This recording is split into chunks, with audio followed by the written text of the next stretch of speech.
Modelo OSI.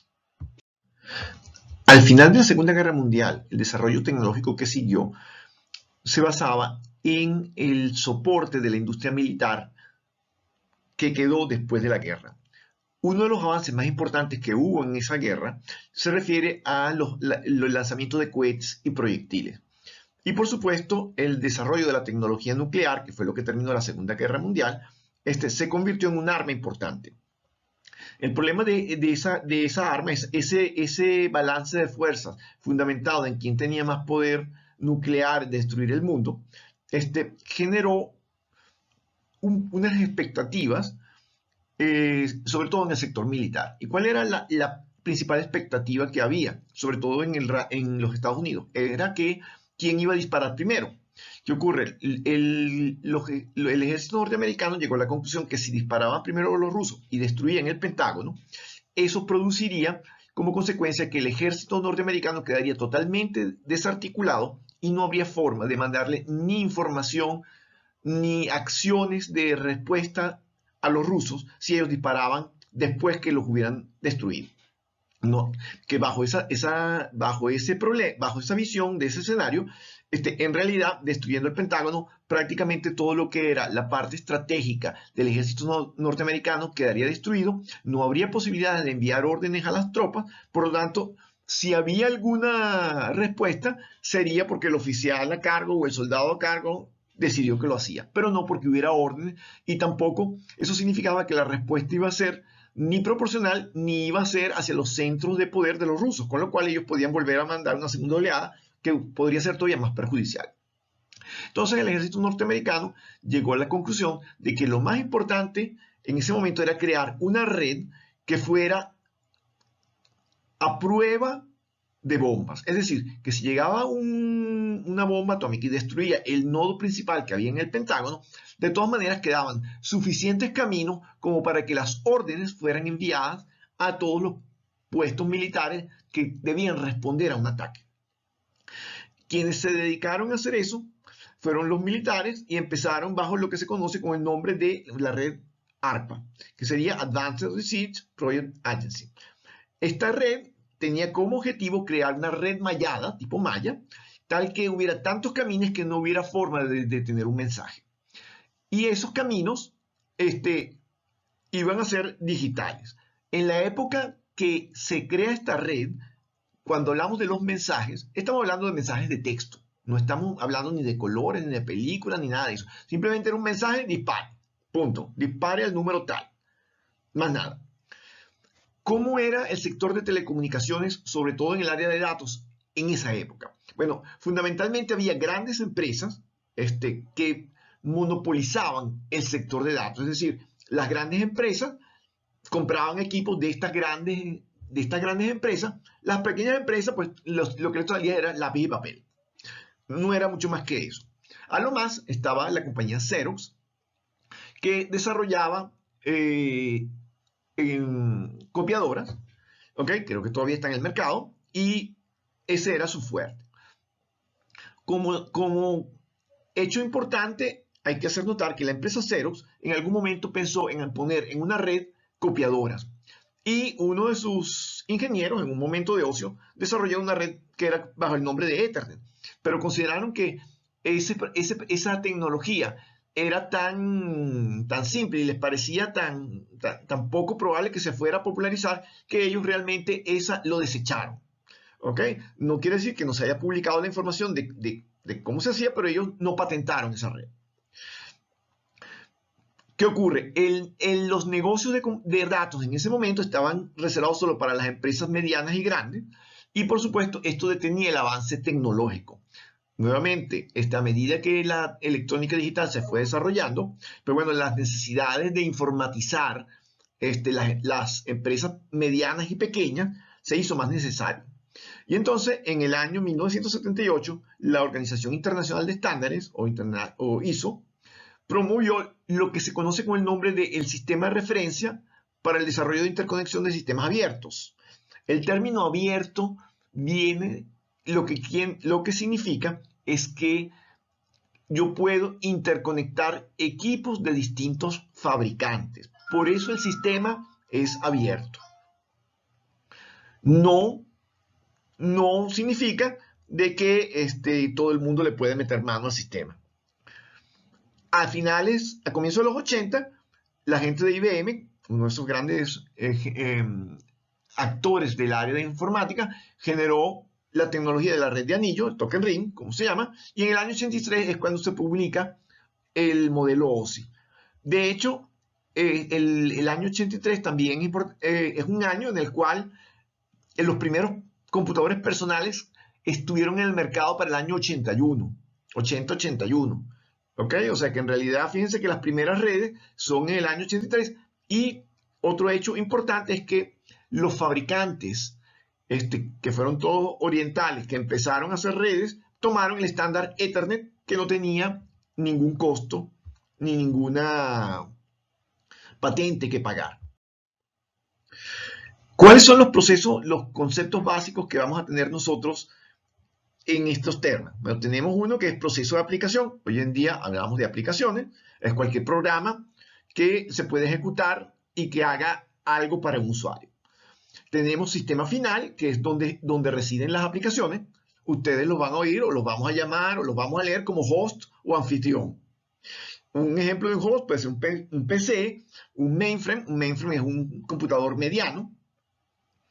¿Ok? Acuérdense que el PC es nosotros lo que usamos ahora, pero que realmente existen sistemas computacionales de gran tamaño y entonces, dependiendo del tamaño, se tiene una denominación en el mercado.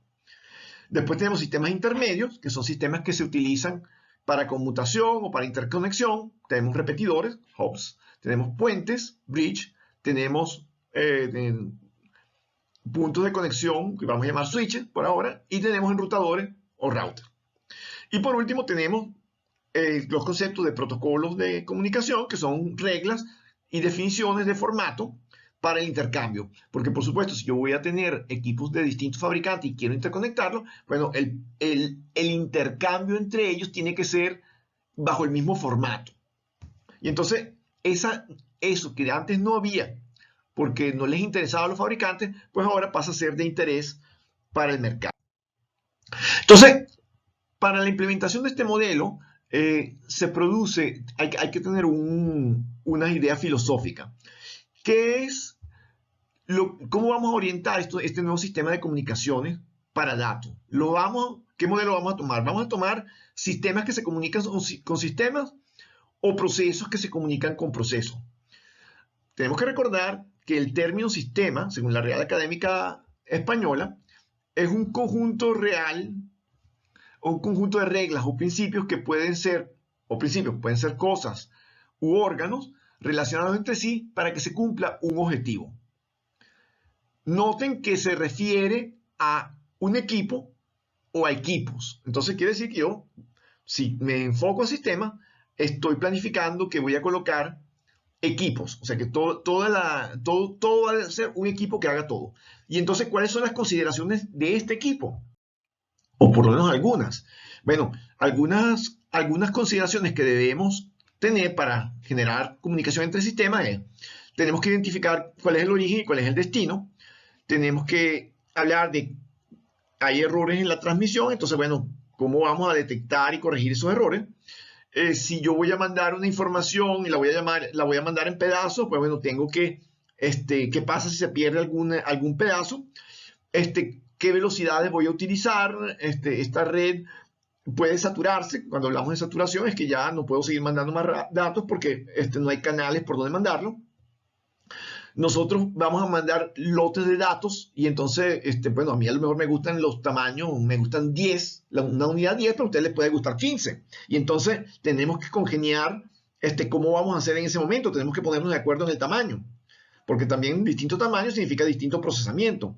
Tenemos que optimizar costos, o sea, los medios que vayamos a usar para transmitir tienen que ser los que nos permitan pasar más información al costo más barato. Tenemos que diferenciar la información, la representación de la información. Fíjense que, por ejemplo, el idioma es una diferenciación de comunicación. Nosotros, los occidentales, nos basamos en alfabetos sobre 23 signos, mientras que los orientales, depende del país, hay unos símbolos que representan palabras. Y entonces el aprenderse los símbolos es lo que permite que ellos escriban. Tenemos que hablar de seguridad. Hay que hablar de privacidad, de autenticación, de encriptación. Tenemos que hablar de cómo vamos a compartir recursos, porque eventualmente vamos a tener que compartir recursos, y tenemos que ver cómo vamos a hacer, si estamos hablando de un sistema con el cual nosotros vamos a mandar todo y va a crear una red mallada, pues bueno, cómo vamos a determinar cuál es el camino que vamos a seguir. Y esos son algunas de las cosas que debería ser ese sistema que nosotros vamos a hacer. Por supuesto, si es muy complejo un sistema o un sistema que haga todo, porque sería muy complicado y tal vez no tendríamos las comunicaciones como están, o serían sistemas muy costosos, con lo cual tampoco bajaríamos a las pequeñas empresas. Entonces, se decidió por un esquema de procesos. Estos procesos y nos permiten que nosotros tengamos, así como se ve en la lámina, un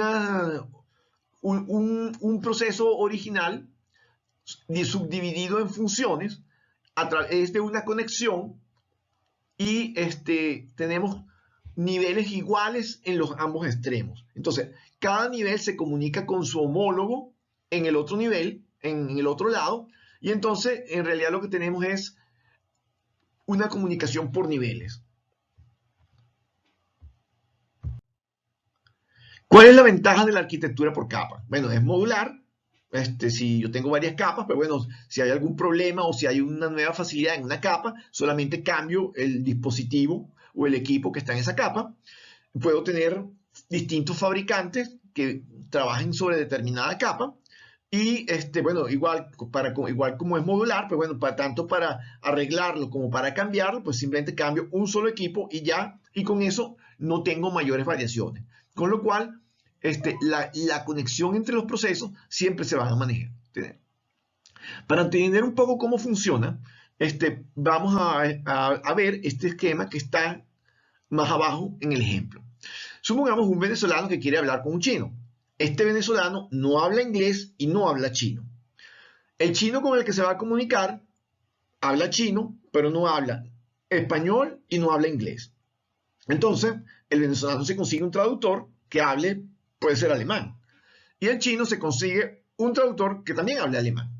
Fíjense que podría hablar cualquier otro idioma, podría hablar inglés, el traductor 1 y el traductor 2 también. Lo importante es que ambos hablen el mismo idioma. Hasta pudiera ser griego o pudiera ser árabe. Lo importante es que ambos hablen el mismo idioma. Y después tenemos una persona o una capa de comunicaciones donde hay un ingeniero, imagínense ustedes mismos, que se van a comunicar con otro ingeniero en el lado chino, el cual les va a permitir conectar lo que sería la capa de la transmisión de la información. Entonces, ¿qué ocurre? Por supuesto, el ingeniero que está en Venezuela tiene que hablar un lenguaje que entiende el ingeniero que está en China. O los mismos términos, de manera que si yo mando un dibujito, por ejemplo, un esquema, aunque no hablara el chino, el ingeniero de China entendiera cuál es la conexión que le estoy pidiendo. Una vez que los ingenieros se ponen de acuerdo, ellos llaman a los traductores. Entonces los traductores ya hablan entre ellos y es como si estuvieran comunicándose los dos traductores. Entonces el traductor de Venezuela le dice al venezolano, mira, ya está, ya tengo comunicación. El chino le dice lo mismo al chino y entonces el venezolano le dice, mira, pregúntale por cuánto vale el bolígrafo ese que me mandó la fotografía, el P94. Entonces el traductor 1 traduce la frase, el traductor 2 se lo dice en chino y el chino le contesta. Y entonces al final lo que ocurre es que el chino y el venezolano se están comunicando para efectos de ellos, es como si fuera directo, solo que el proceso pasa a través de un traductor y pasa a través de un ingeniero que es el encargado de lo que sería la parte tecnológica de esta comunicación. ¿Cómo era antes del modelo OSI? Bueno, todos los sistemas eran heterogéneos, había protocolos distintos, había formatos distintos para intercambiar, las arquitecturas eran propietarias, no había forma de que ustedes compraran equipos que no fueran de ese fabricante y no había forma de interconectarlos. Después de la emisión del modelo OSI, después que el modelo OSI es público, ocurre todo lo contrario a los sistemas heterogéneos. Es decir, hay muchos fabricantes, hay protocolos iguales que se pueden interconectar, equipos que se pueden interconectar, por lo tanto los costos de los equipos de telecomunicaciones bajan y se puede llegar a bajar desde el nivel de las empresas medianas, grandes, hasta las pequeñas empresas y por lo tanto el proceso de informatización que se deseaba, pues comienza. ¿Cómo es el modelo OSI? El modelo OSI es un modelo de 7 capas que ustedes están viendo ahora en la lámina. La capa de arriba, que es la capa de aplicación, es la capa 7. Y la capa 1 es la capa física, que es la que está pegada al cable. Nosotros, en ambos extremos de la comunicación, fíjense que los dos dispositivos que están en los extremos, que son los que se comunican, que serían los equipos de telecomunicaciones, tienen las 7 capas, o deben tener las 7 capas, o debe haber equipos que tengan la función de las 7 capas. Pero fíjense que entre ellos hay un dispositivo que no habla nada de las capas, donde hay una primera comunicación de la capa física del equipo de un extremo con la capa física de este dispositivo. Después hay una capa de enlace de datos y después hay una capa de red. Y es la capa de red de este dispositivo la que se encarga de buscar comunicarse con la capa de red del dispositivo similar al cual está conectado el destinatario de la comunicación. Esos dispositivos que ustedes ven, que son de 3 capas, es lo que nosotros conocemos como enrutadores o router. Entonces, un router lo que hace es que a una red de telecomunicaciones, ¿okay? Cuando yo me quiero comunicar con alguien dentro de la red, no tengo problema. La comunicación ocurre dentro de la misma red. Pero si yo quiero comunicarme con alguien fuera de la red, yo me dirijo al router, el router localiza a la persona con la que yo me quiero comunicar, localiza el router al que está conectado esa persona y ese router es el que se encarga de gestionar la comunicación conmigo. Es decir, la comunicación de mi red es por mi router, la comunicación del señor es con su router y ambos routers se intercomunican entre sí. Eso es lo que significa este equipo de 3 niveles puesto entre ambas redes.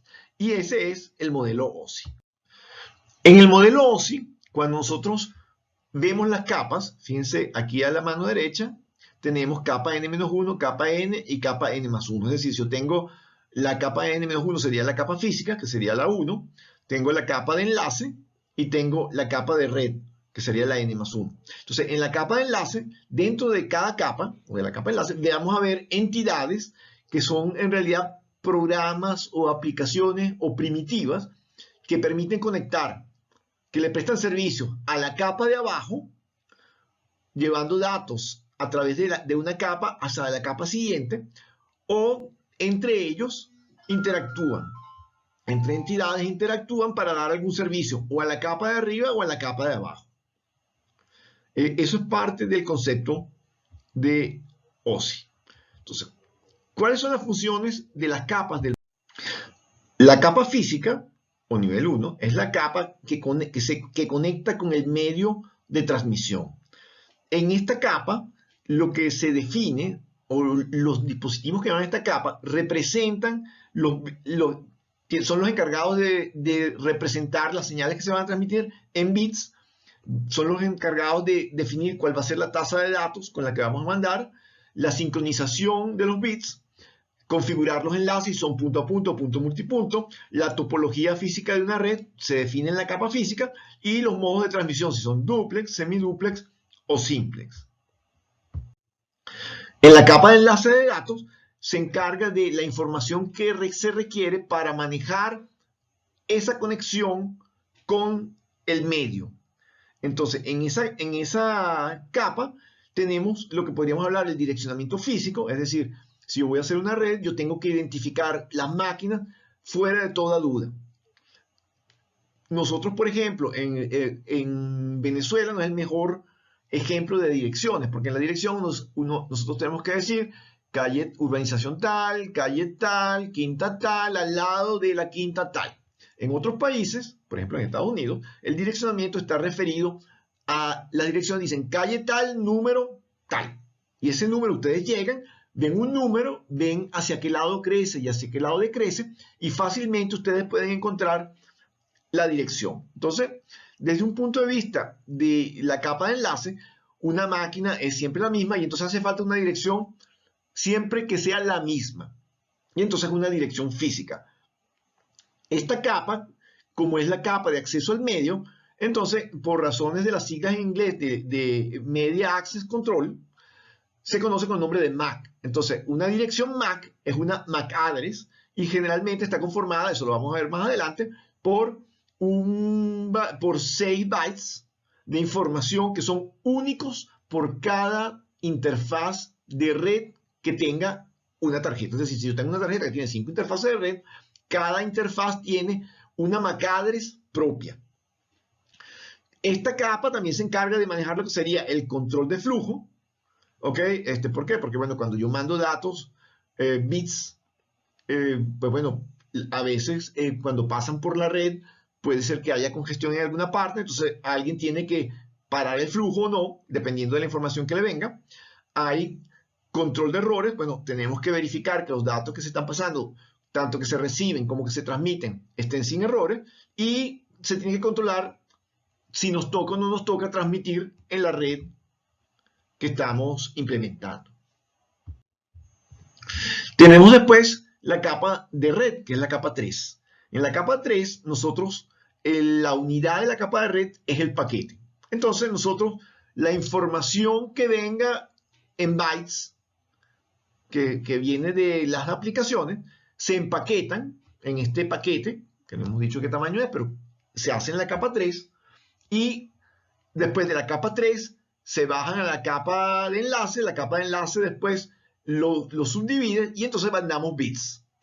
Por el lado contrario, yo recibo bits, esos bits llegan a la capa de enlace los va pasando a la capa de red y yo vuelvo a armar el paquete y los paquetes después van hacia las capas de aplicación, van hacia arriba para completar el envío de datos. Entonces, ¿qué es lo importante aquí? Bueno, nosotros en la capa de red tenemos un direccionamiento lógico. ¿Por qué? Porque, bueno, si la capa de enlace nos da una dirección física de la red, también necesitamos, o sea, de la máquina, nos da el nombre de la máquina, pero la dirección lógica nos permite saber dentro de la red, que puede tener muchos tamaños, en qué red o en qué subred estamos.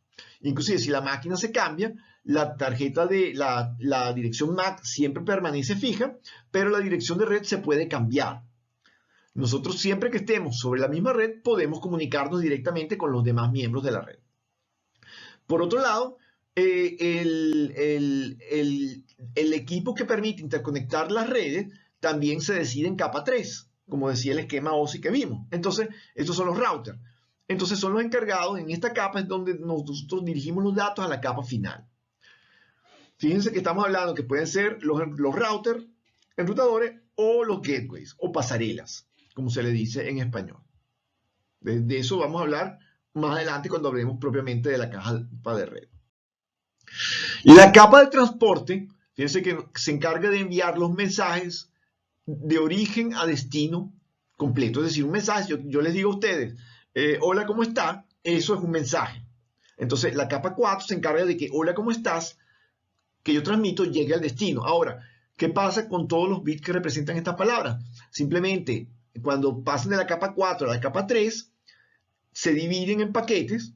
Puede ser que haya un paquete que diga hola, o puede ser que diga hola. Entonces tenga dos paquetes para el hola, etc. Entonces, los paquetes después se convierten en bits y los bits se mandan a través de la capa física. Entonces, la capa de transporte tiene lo que sería el envío, se encarga de lo que sería la segmentación y reensamblado, porque para transmisión divide y para recepción toma los paquetes y reensambla el mensaje. Además, la capa de transporte controla el flujo de la información, o sea, la velocidad, es decir, si yo estoy mandando datos por un camino y ese camino se congestiona, pues bueno, el que para la transmisión es la capa de transporte. Y también se encarga de un control de errores extremo a extremo, es decir, si yo le mando hola, ¿cómo estás? Y llega, hola, ¿cómo es? La capa de transporte se da cuenta que eso estaba mal y entonces se encarga de que ese garabato final sea resuelto, es decir, que escuche bien, hola, ¿cómo estás? Y después eso va hacia el usuario para que el usuario lo reciba. En la capa de transporte también está el control de conexión. Y el control de conexión es importante porque nosotros podemos tener dos formas de conectarnos normalmente. Uno es lo que llamamos el método orientado a conexión y otro es el método no orientado a conexión o sin conexión. El método orientado a conexión es fácil para que ustedes lo entiendan. Cuando nosotros hacemos una llamada telefónica, básicamente, ¿qué ocurre? Nosotros tenemos un terminal, el terminal llega a la central telefónica internamente hace un camino y nos conecta al terminal de la persona con la que nosotros queremos hablar. Ese camino es un camino físico que queda fijo mientras nosotros estamos conversando. ¿Ok? Y eso en las señales de voz, cuando era analógico, es lo normal. Y es un concepto muy fácil de entender. ¿Qué pasa cuando yo trabajo con datos y trabajo con paquetes? Fíjense que yo tengo un mensaje que lo voy a dividir en paquetes y los voy a mandar por la red. Ahora, yo puedo mandar los paquetes uno detrás de otro o puedo simplemente lanzarlos a la red y que ellos encuentren su camino y lleguen al final.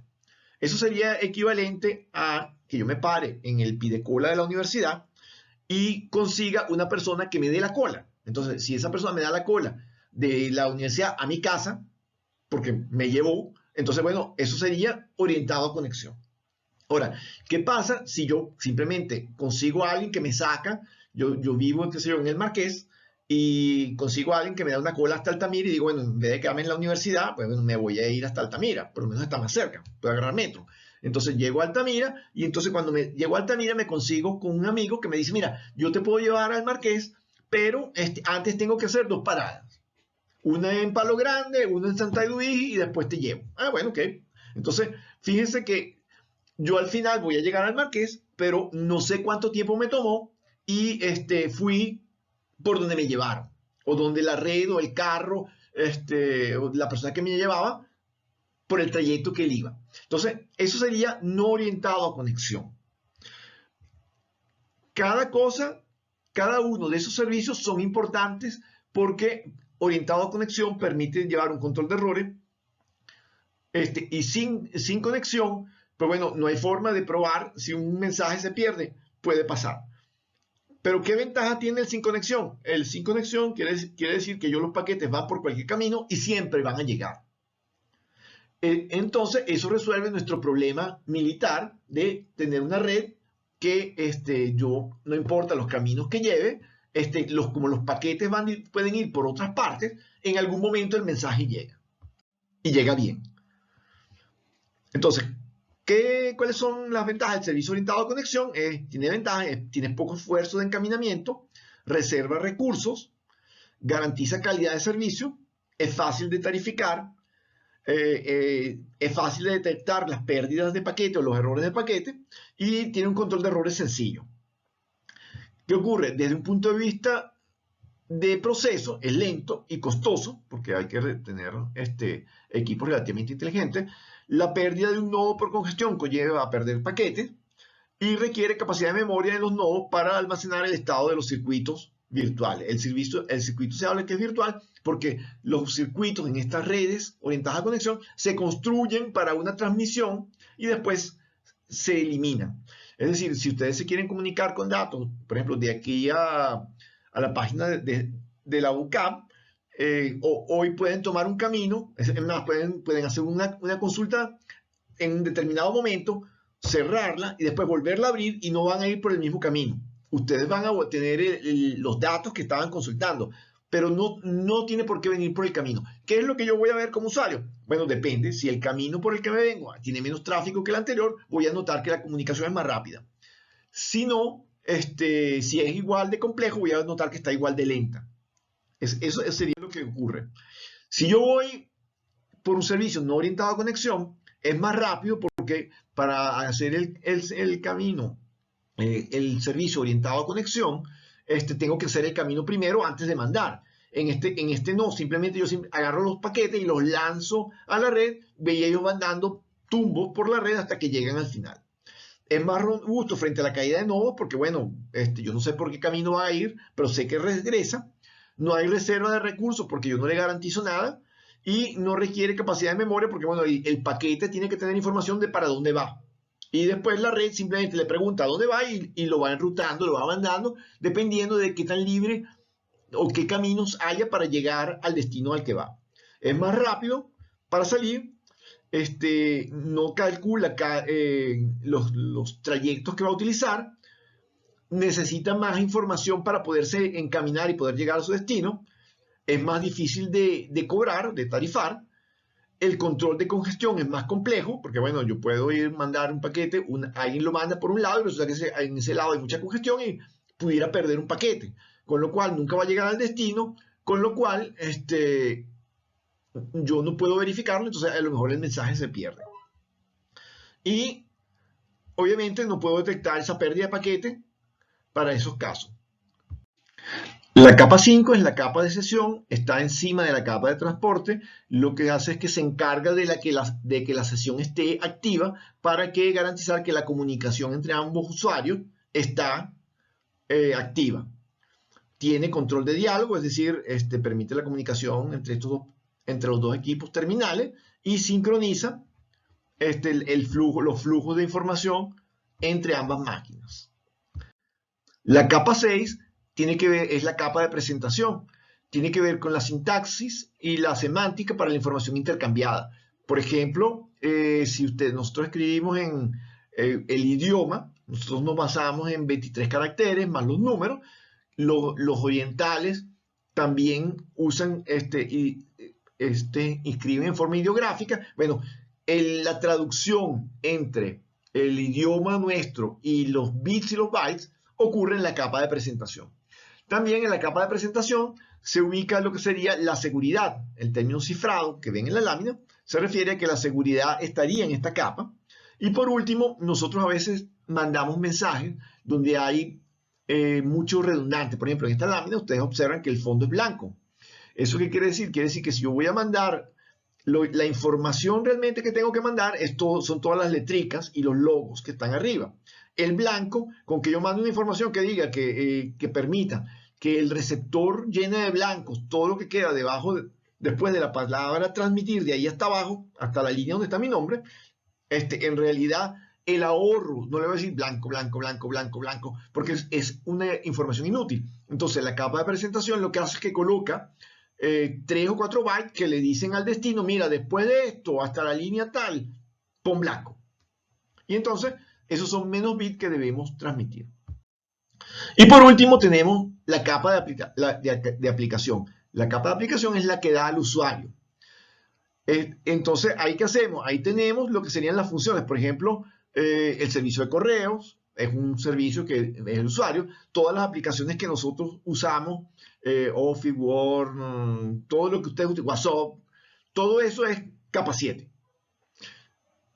También en el modelo OSI se estila, porque cuando uno comete un error en algunas cosas, decimos que ese es un error capa 8 y la capa 8 es el usuario.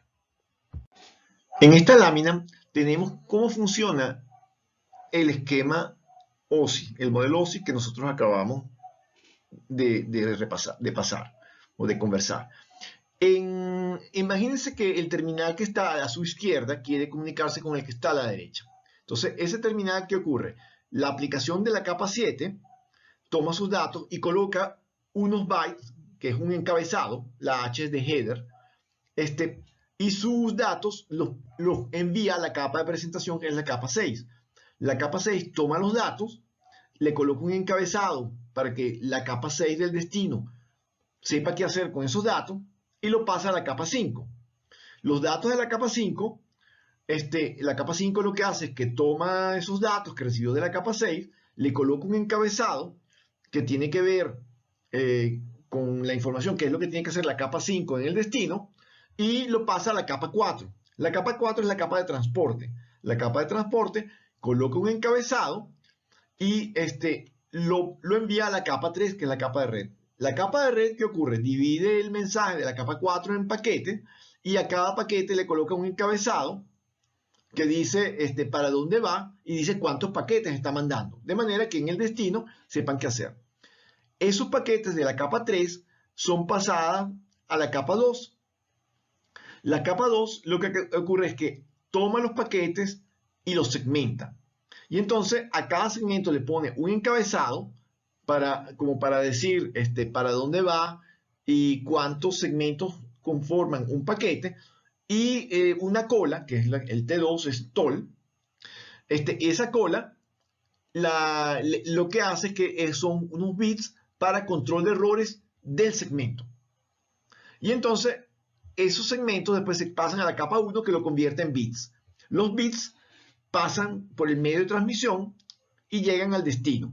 Entonces, llega el receptor, recibe los bits y cuando ha recibido, por supuesto, la trama que está mandando está sincronizada. Eso quiere decir que hay alguna secuencia de bits que le dice que eso es un mensaje. Entonces, él toma todos los bits que recibió y los convierte en segmentos. Esos segmentos, cuando lo construye, tienen una cola y un encabezado. Entonces, ¿qué hace? Él ya sabe qué esperar, él ya sabe si le llegó con errores. Si no hay errores, ¿qué hace? Él quita la cola, quita el encabezado y lo pasa a la capa 3.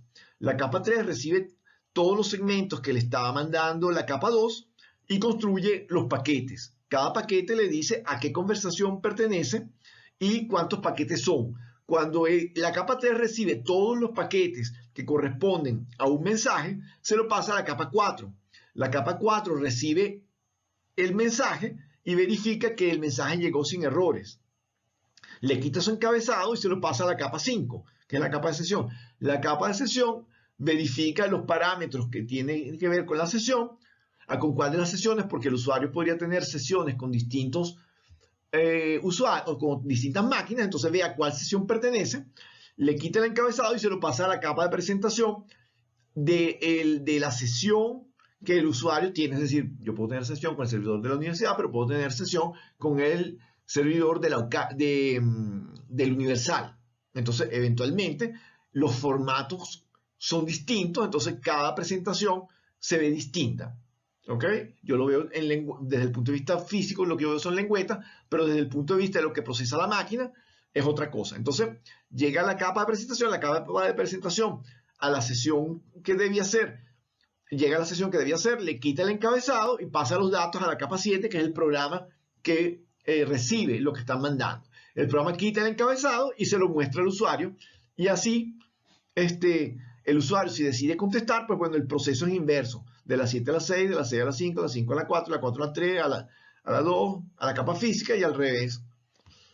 Eso ocurre para todas las comunicaciones que nosotros tenemos hoy en día con las redes de datos.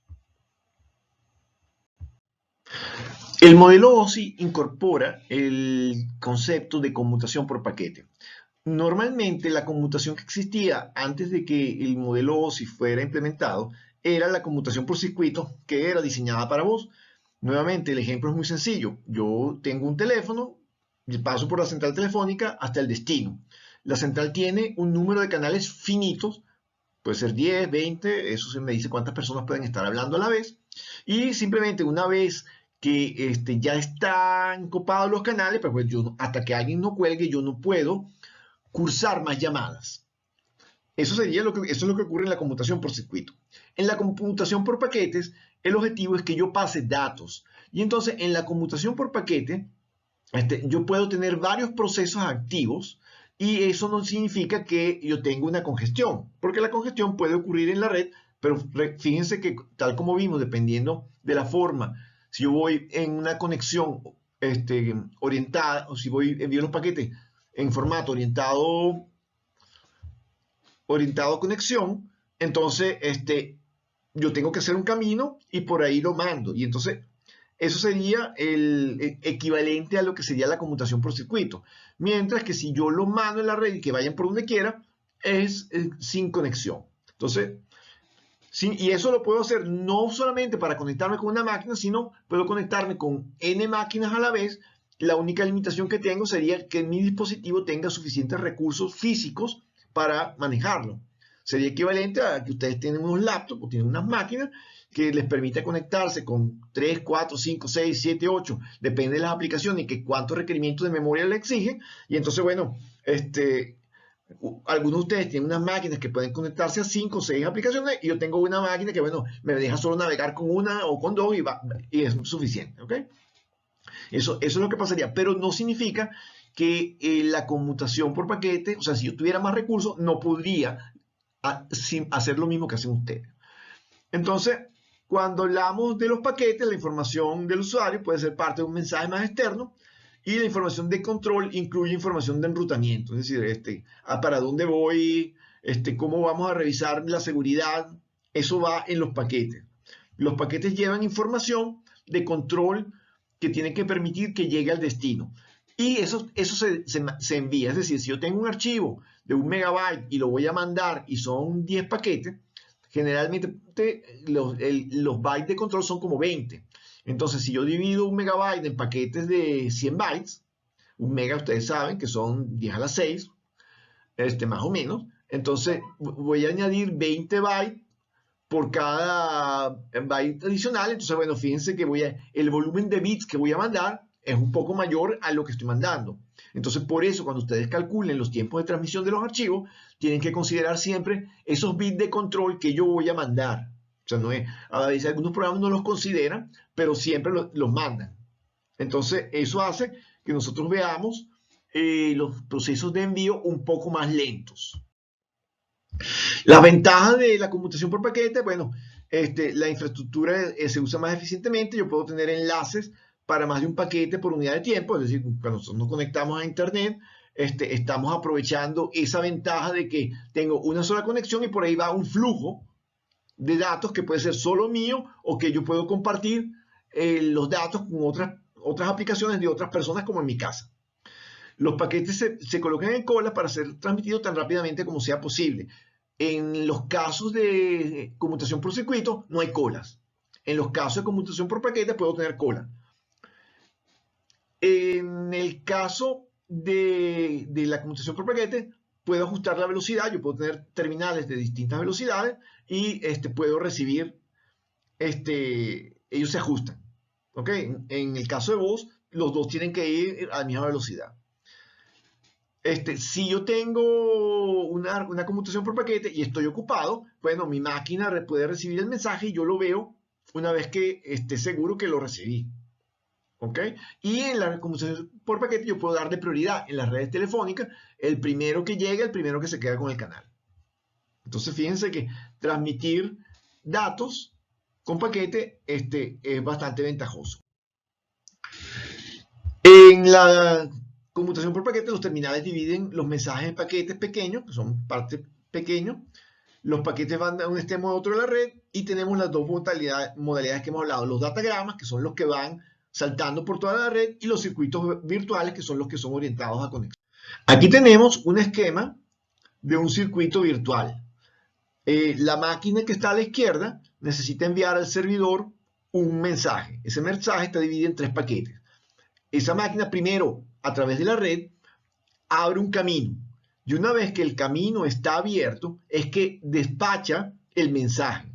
Los 3 paquetes van uno detrás de otro y llegan en el mismo orden. Por eso es que es muy fácil para el servidor llevar el control de qué le mandaron, porque simplemente él cuando reciba dice, me mandaron 3 paquetes, revisa 1, 2, 3, me llegó, después verifica si hubo error, y si no hubo error en los mensajes, pues bueno, él le manda un acuse de recibo y le dice al que envió, todo bien. Una vez que la comunicación termina, el camino se desprograma, ¿no? En los circuitos virtuales, generalmente los caminos cambian con cada transmisión. En lo que serían los datagramas, usamos el método no orientado a conexión. Tenemos aquí el mismo ejemplo. La máquina de la izquierda quiere llegar al servidor de la derecha y entonces lo que hace es que él simplemente toma el mensaje y lo lanza a la red. Los nodos, que son los elementos circulares, simplemente dependiendo del tráfico que haya, pues bueno, puede llegar el mensaje y lo divide. Fíjense que si venimos bajando en el caso A, B, C, D, van hacia el servidor, los nodos los mandan hacia el servidor, pero vienen por caminos distintos. Y en este caso, por suerte, el último nodo los ordenó otra vez, 1, 2, 3, y los mandó a la máquina de destino. En realidad, no suele ser así. Eso es una de las formas. Lo que ocurre es que los paquetes llegan en el orden que sea, y la máquina de destino es la que los organiza antes de mandarlo a la capa 4, que es la capa de transporte, ¿no? En el caso de esta figura, pues bueno, tuvimos la suerte de que el último nodo, antes de mandarlo al servidor, los ordenó y lo mandó ordenado. Pero eso no es lo que ocurre. ¿Qué diferencia hay entre los circuitos virtuales y los datagramas? Bueno, los circuitos virtuales, la red puede proveer el secuenciamiento y control de errores. O sea, es fácil saber que van 1, 2, 3 y por dónde fueron y si hubo un error o no en alguno de los paquetes. Se envían más rápido porque una vez que tengo el camino, pues bueno, lo mando todo uno detrás de otro, y la confiabilidad depende de la red. ¿Qué quiere decir eso? Quiere decir que si yo tengo un camino establecido, si alguno de los servidores se congestiona en algún momento que yo esté pasando un mensaje muy largo, pudiera pasar que una parte del mensaje se pierda. Entonces, pero si yo tengo prioridad y me deja pasar, pues bueno, no tengo inconveniente y funciona muy bien. En el caso de los datagramas, yo simplemente lanzo los mensajes a la red, por eso no tiene fase de establecimiento. Es más flexible porque no sé por qué camino se van a ir, y su confiabilidad es independiente de la red, porque en realidad nunca va a tener problemas de congestión porque los paquetes simplemente van rebotando. Lo que no puedo hacer es verificar que los paquetes llegaron a su destino. Aquí tenemos una lámina donde vamos a comparar los circuitos virtuales contra los datagramas. Esta lámina lo que pretende, en la parte baja, ustedes van a ver que hay 4 nodos. Yo voy a hacer una transmisión de X a Y y pasa por los nodos AB. Cada una de los rectángulos que están viendo en cada una de las demostraciones, lo que simulan es el tamaño del paquete. La parte azul sería el encabezado. Y entonces simplemente vemos que con paquetes muy grandes, yo necesito poner el número de bits de control es más chiquito que cuando reduzco el tamaño del paquete. Sin embargo, si ustedes se fijan de izquierda a derecha, llega un momento que la cantidad de bits de control, si yo voy haciendo los paquetes cada vez más chiquiticos, llega un momento que el tamaño de los bits azules es tanto que el mensaje empieza a crecer otra vez. ¿Eso qué quiere decir? Quiere decir que en toda red que nosotros vamos a ver, en toda red de datos que vamos a ver, hay un tamaño ideal, dependiendo de la tecnología, del paquete. Es decir, nosotros, si queremos, nuestro objetivo como ingeniero de telecomunicaciones es hacer los paquetes más grandes posibles con la menor cantidad posible de bits de control. ¿Por qué? Porque, bueno, porque eso hace que el envío de las informaciones sea lo más rápido posible. Aquí tenemos una comparación en tiempo. En la comparación de la izquierda, lo que vemos es simplemente el caso de que yo primero tengo que abrir el camino y después es cuando yo transmito. Lo que dice user data es la información en el momento de la transmisión. Eso es como un paquete grande. Aquí tenemos en el centro, tenemos lo mismo, pero con paquetes un poco más pequeños. ¿Ok? Fíjense que el proceso de envío es más largo. Y a la derecha tenemos lo que sería el proceso con datagramas. ¿Ok? Que sería lo más rápido.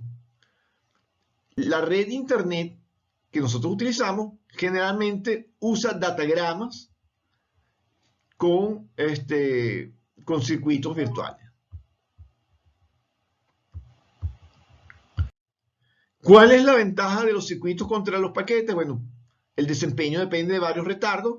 Depende del retardo de propagación, depende del retardo de transmisión y el retardo en los nodos.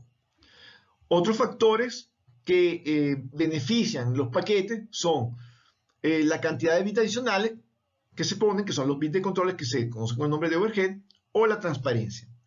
¿Qué es la transparencia? La transparencia se refiere a lo siguiente: cuando se crea la red de internet originalmente, los paquetes eran para mandar información de texto pelado, fondo blanco con letras negras. ¿Qué ocurre? En la medida que se desarrolla el internet, la transmisión de datos, hace falta pasar otros elementos que empiezan después, como los colores, dibujos, fotos, y entonces tendríamos un problema que tendríamos que rehacer el protocolo para pasarlo. Entonces, ¿qué ocurre? Se ideó una forma de empaquetar las cosas para que, para efectos del paquete, yo lo que estoy pasando es texto. Pero en realidad, cuando llega al otro extremo, dependiendo de unas combinaciones que puede tener unos códigos que están antes del mensaje, él sabe que si encuentra determinada secuencia, eso significa que lo que viene es una foto, que no es un texto. Y entonces, en el destino se procesa distinto.